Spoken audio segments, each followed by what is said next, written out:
Fala galera ligada aqui no canal do VSR, chegando para mais um vídeo. Claro que o assunto do vídeo de hoje é o fim de semana mágico, o fim de semana histórico, o fim de semana épico que teve o Flamengo e teve toda a torcida rubro-negra. Um Flamengo campeão da Libertadores no sábado e menos de 24 horas depois, campeão brasileiro no domingo. O Flamengo foi campeão brasileiro com a derrota do Palmeiras para o Grêmio por 2-1 no Allianz Parque. Mesmo o empate, o Grêmio fez o gol no fim do jogo. Mesmo com o empate, já estava significando o título brasileiro do Flamengo.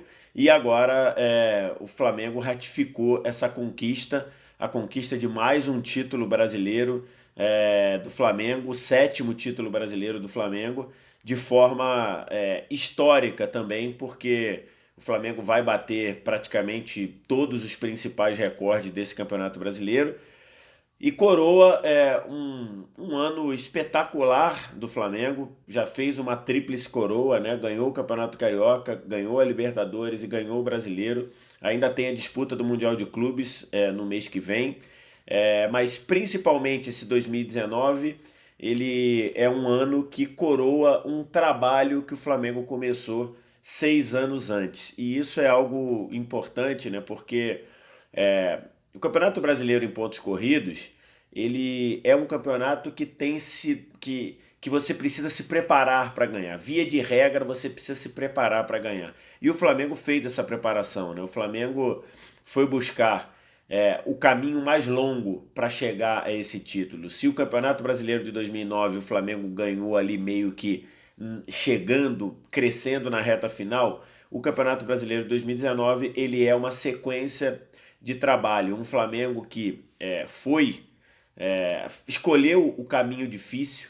Em 2013, quando o Eduardo Bandeira de Mello assume a presidência com o apoio, né, com a contribuição de um grupo que hoje comanda o clube, né, que a maioria desse grupo que chegou com o Eduardo Bandeira de Mello em 2013 está no comando do clube hoje. O Flamengo escolheu o caminho mais difícil, né? Entre outras coisas, o Flamengo conseguiu captar 70 milhões de reais e, em vez de investir na contratação de jogadores, ele pagou dívidas. Ele conseguiu dar um respiro no caixa, no dia a dia do clube, para depois, porque sabia que o caminho seria um pouco longo, o caminho seria de muito sofrimento para poder chegar ao 2019 que o Flamengo está hoje.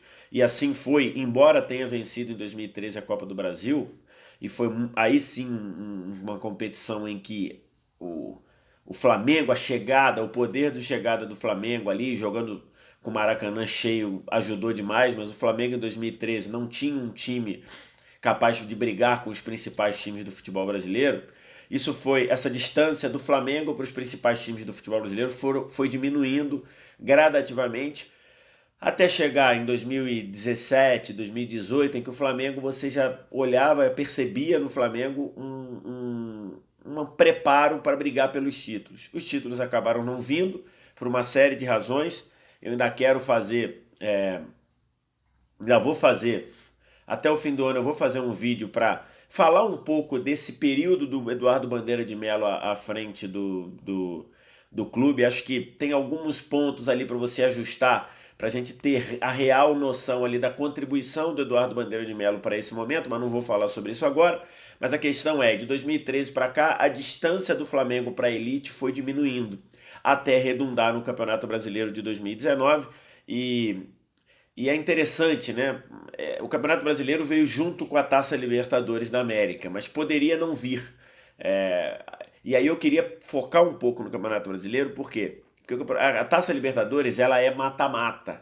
Ela é aquela situação que você faz um foco, você consegue canalizar todas as energias e talvez você consiga superar algumas deficiências. Mas no Campeonato Brasileiro, não. No Campeonato Brasileiro, em 38 rodadas, com viagens no Brasil todo, você tem ali a margem para não ganhar o mais preparado, não ganhar o melhor time é muito pequena. E o Flamengo conseguiu mostrar isso. Uma campanha recorde de pontos, vai ser recorde de gols, uma campanha fantástica de não perder mais de um turno. A última derrota do Flamengo foi para o Bahia, naquele 3-0 da Arena Itaipava Fonte Nova há mais de um turno. Então, esse caminho que o Flamengo fez, ele redundou nesse Campeonato Brasileiro. Esse Campeonato Brasileiro ele é muito simbólico para representar o Flamengo que se preparou para chegar até aqui. O Flamengo que se preparou para ganhar esse Campeonato Brasileiro. No meio do caminho teve alguns percalços, é verdade. Tava na cara que a escolha do Abel não era a melhor para esse perfil de elenco do Flamengo. Eu falei isso aqui algumas vezes aqui nesse canal. Depois o Flamengo teve a coragem, a ousadia e a confiança para ir buscar o Jorge Jesus.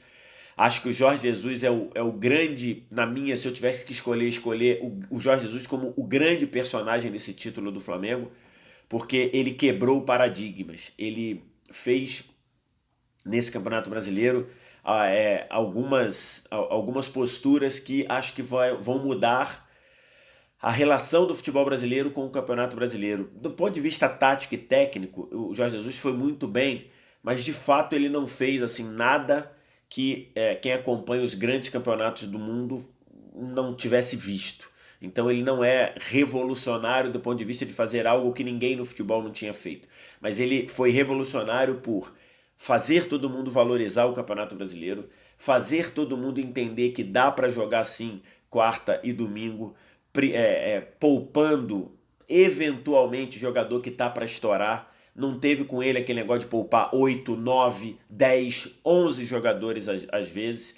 Ele trouxe ali, em parte o Sampaoli também, mas como o Jorge Jesus ganhou, acho que vai ficar simbolizado com o Jorge Jesus, a noção de que técnico tem que aceitar correr risco, técnico não tem que ter medo de perder emprego, ele tem que fazer o time dele para aceitar correr riscos, como o Flamengo correu. O Flamengo goleou muita gente nessa caminhada, mas era um Flamengo que corria riscos, era um Flamengo que aceitava correr riscos atrás, porque tinha condição de ganhar na frente. Ele deu exemplos de como manter o elenco com a corda esticada, com a sensação de estar competindo a todo momento, em muitos momentos, o campeonato todo, porque é curioso, em muitos momentos se criticou o elenco do Flamengo, né?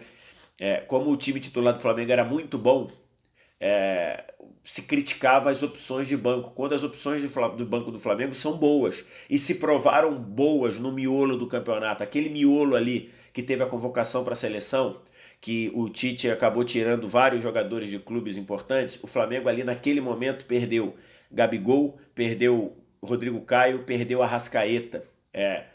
E os jogadores que entraram, e nesse meio tempo ainda teve Everton Ribeiro suspenso, Bruno Henrique suspenso, e quem veio do banco ajudou, porque estava preparado para isso. O Vitinho ajudou, o Renier entrou e ajudou, o próprio Rodinei, muito contestado, fez uma partida muito boa contra o Fluminense. O René entrou e jogou muito bem.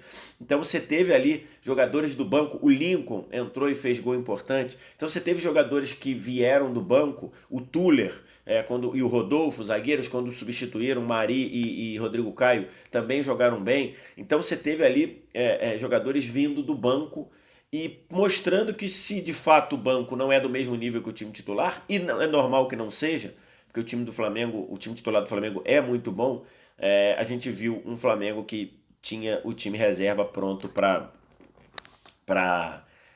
mostrar na hora do Brasileiro. Veio o título da Libertadores, com um jogador reserva sendo o diferencial no jogo, o Diego, falei no vídeo anterior, e o título brasileiro veio nesse domingo. Então, de fato, é um fim de semana mágico.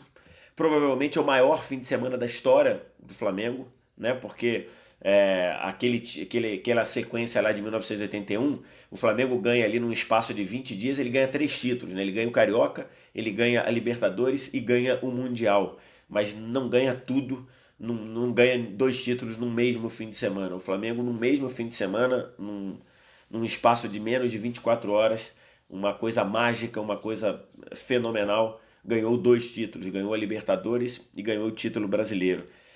Pela primeira vez acontece de você ganhar, de um clube ganhar a Libertadores e o Brasileiro no mesmo ano, né? O Brasileiro nesse formato que a gente está acostumado, com mais jogos, aconteceu lá em 62, 63, com o Santos ganhando a Taça Brasil, que depois viria a ser reconhecido como brasileiro, e a Libertadores, mas aí tinha um perfil um pouco diferente, né? Porque a Taça Brasil, ela era só mata-mata e o Santos jogou 5 e 4 vezes nesses anos, 5 em 62, 4 vezes em 63. Então, o Campeonato Brasileiro, ele não atrapalhou o calendário da Libertadores, como depois veio a acontecer, né? Com essa situação de você ter que dividir as atenções entre Brasileiro e Libertadores, foi a primeira vez que um clube ganhou as duas, o Flamengo de Jorge Jesus, mostrando que dá sim para você equilibrar os campeonatos. Você não pode abrir mão do Campeonato Nacional. O Campeonato Brasileiro é o campeonato mais importante desse país. Então esse é um ponto interessante. O outro ponto que já fica chamando a atenção. O Flamengo, ele vai ao Mundial de Clubes e joga no dia 21 de dezembro, seja na disputa de terceiro lugar, caso perca na semifinal, seja na disputa pelo título na final. Esses dois jogos são no dia 21 de dezembro. Ou seja, o Flamengo, os jogadores do Flamengo só entram de férias no dia 23 de dezembro. Um mês de férias, o Flamengo só volta a campo, só se reapresenta no dia 22 de dezembro. E no dia 22 de dezembro está marcada a Supercopa do Brasil, o torneio que a CBF está trazendo de volta, um jogo entre Flamengo e Atlético Paranaense. Logicamente, não dá para o Flamengo voltar a jogar no dia que volta de férias, tem que ver o que a CBF vai fazer com esse calendário aí. E acho que fica muito claro, até foi tema de um vídeo que eu fiz aqui no canal, vou deixar o link aqui em cima, fica muito clara que a estratégia do Flamengo em contratar jogadores prontos, entre aspas, jogadores para resolver, jogadores para gerar impacto imediato, deu muito resultado. O Flamengo foi buscar recentemente jogadores que estavam fora do Brasil, jogadores que iam necessitar de adaptação, jogadores que iam precisar de muito espaço para até começar a contribuir, e o Flamengo teve muito sucesso nisso, porque trouxe Gabigol, que já estava aqui, trouxe Rodrigo Caio, que já estava aqui, trouxe Arrascaeta, que já estava aqui, trouxe Bruno Henrique, que já estava aqui. E depois os outros que vieram no meio do ano também chegaram para serem titulares.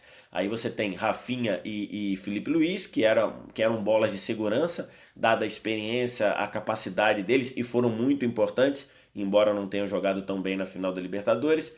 E depois, aí sim, acertou muito em Gerson, para fazer uma função diferente, e principalmente para Pablo Mari. Então, as 8 contratações do Flamengo no ano, o Flamengo acertou demais nas 8 contratações. As 8 chegaram, jogaram, foram titulares e foram importantes, e muito importantes nesse título do Campeonato Brasileiro. Flamengo, mais uma vez campeão brasileiro, campeão da Libertadores, um ano mágico, um fim de semana mágico. Quero te ouvir, vem aqui embaixo, deixa aí o que você achou nos comentários. Deixa o like se você gostou do vídeo. Aqui em cima ativa o sininho das notificações para não perder nada. Vou deixar 2 opções de vídeo aí para você assistir mais um. Assiste mais um, que toda vez que você assiste 2 vídeos, você ajuda o canal do VSR a crescer. E se você não está inscrito no canal, passamos de 186 mil inscritos aqui embaixo. Se inscreve aí para fazer parte aqui da comunidade. Valeu, tchau.